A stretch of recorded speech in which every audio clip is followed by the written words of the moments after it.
এমসেট and জিসেট পরীক্ষার্থী বাচ্চারা তোরা শুনে রাখ, তোদের ফাইনাল এমসেট জিসেট এর যে পরীক্ষাটা সেটা কিন্তু 26 জানুয়ারির মধ্যে হচ্ছে। 26 জানুয়ারি রবিবার পড়ছে, ওই দিন হচ্ছে।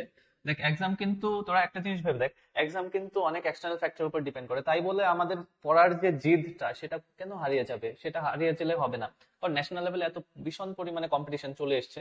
তো সেই জেদটা থাকতে লাগবে যে আমার পরীক্ষার মধ্যে খুব ভালো করতে হবে, আমার টপিকের উপর খুব গ্রিপ থাকতে হবে।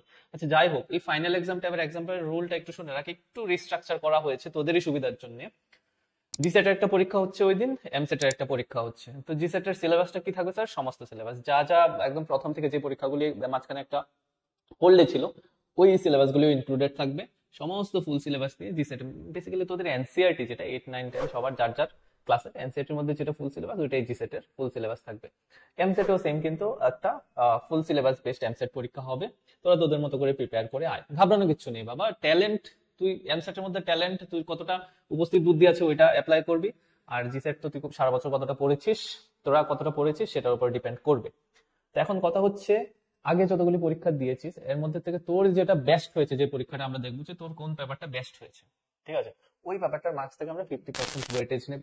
আর যে ফাইনাল পরীক্ষাটা তোরা সবাই দিবি, এই ফাইনাল পরীক্ষা থেকে কিন্তু 50% ওয়েটেজ চলে আসবে। তার মানে ফাইনাল পরীক্ষাটা কিন্তু অনেক ইম্পর্টেন্ট। একটা পরীক্ষায় কিন্তু 50% মার্কস তোর ক্যারি করছে, আর বাকি আগে দুইটা তিনটা তোরা যতটাই দিয়ে থাক, সবাই তো সবগুলি দেয়নি, তো যাই দিয়ে থাক ওই থেকে তোর বেস্টটা চয়েস করা হবে ফর 50% মার্কস। তারপর আমরা সাম আপ করে ফাইনালের 50% আর আগের 50% সাম আপ করে তোদের উইনার ডিক্লেয়ার করা হবে। এন্ড তার সাথে বলে রাখছি, আমাদের পরীক্ষার এন্ড অলরেডি চলে আসছে। 31st, আচ্ছা এটা travelling 1st February and 2nd ফেব্রুয়ারিতে এইচসি ভার্মা স্যারের, অবভিয়াসলি তোরা সবাই জেনে গেছিস আই হোপ, এইচসি ভার্মা স্যারের প্রোগ্রাম থাকছে। তো ওইখানেই তোদের অ্যাওয়ার্ড ডিস্ট্রিবিউশন এন্ড অ্যারেঞ্জমেন্ট করা হবে। তো স্টুডেন্ট বাচ্চাদের যে প্রোগ্রামটা ওটা আলাদা অ্যানাউন্সমেন্ট আসবে, বাচ্চাদের যে প্রোগ্রামটা মানে তোদের জন্য যেটা, সেটা 2nd ফেব্রুয়ারি কিন্তু হবে রবীন্দ্র ভবন হল নাম্বার 1-এ। ঠিক আছে, খুব গ্র্যান্ড একটা মানে বিগেস্ট এডুকেশনাল তোদের মনে করো একটা অ্যারেঞ্জমেন্ট হতে যাচ্ছে ত্রিপুরার মধ্যে। প্রথমবার এত বড় একটা ফিগার, এত বড় একটা ব্যক্তিত্ব আসছে, তাও সরস্বতী পূজার মধ্যে আসছে কিন্তু। আচ্ছা যাই হোক, এরপরে নেক্সট কথা হচ্ছে যে নেক্সট বছর মানে যারা 8-এ আছিস এখন 9-এ উঠবি, 9-এ যারা 10-এ উঠবি। 10 তো আচ্ছা এই বছরই এমসেট তো জিসেট যাই দিলি তোদের লাস্ট বার দিলি, 11-এ যাবি যেই আর নিট, যার যেমন মেডিকেল, ইঞ্জিনিয়ারিং, প্রফেশনাল আর নন প্রফেশনাল কোর্সে তোরা পড়াশোনা করবি। কিন্তু 8, 9 বা 7 থেকে যারা 8-এ আসছিস, তো ওই জন্য বলেছি নেক্সট ইয়ার থেকে এই পরীক্ষাটা এমসেট পরীক্ষাটা কিন্তু ন্যাশনাল লেভেলে লিঙ্ক আপ হয়ে যাচ্ছে।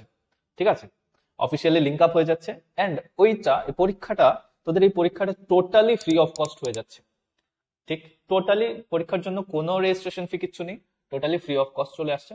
আর অ্যাওয়ার্ড সেকশনে চেঞ্জেস আসছে, ওইখানে একটা বাইরের প্রেস্টিজিয়াস কোন একটা ইনস্টিটিউটে, আমি এখনই তোদের পুরো ডিটেলসটা বলছি না, শুধু জেনে রাখ, ওইখানে ওয়ার্কশপে সিলেক্টেড যারা ধর টপ সাম অ্যামাউন্ট, আমি বলবো না 5 জন না 10 জন, এখন বলছি না, যারা টপ সিলেক্টেড হচ্ছে যারা, ওরা কিন্তু ওয়ার্কশপে স্পন্সর্ড ওয়ার্কশপে যেতে পারবে। আর ইনস্টিটিউট কিন্তু ছোট মোটো না, অনেক বড় লেভেলের ইনস্টিটিউটে তোদেরকে নিয়ে যাওয়া হবে। তো এই পরীক্ষাটা প্রতি বছর এভাবেই ক্যারি অন হবে।